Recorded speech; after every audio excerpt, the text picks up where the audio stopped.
তালাক দেওয়ার পর ওনার স্বামী বিলিভ করে একসাথে 3 তালাক দিলে তালাক হয়ে যায়।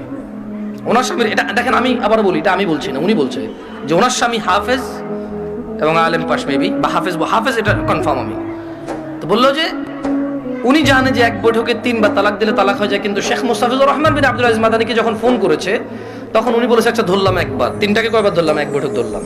বলে যে আপনাকে আদ দিছে? বলে যে হ্যাঁ আরেকবার দিছে। বলে যে ওটাকে আবার ধরলাম।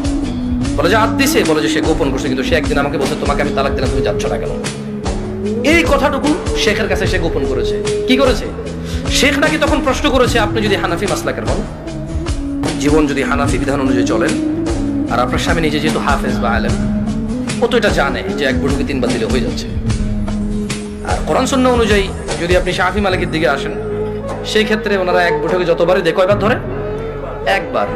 তো বলো যে অনেক সময় আমরা ফতোয়া দেই যে ঠিক আছে।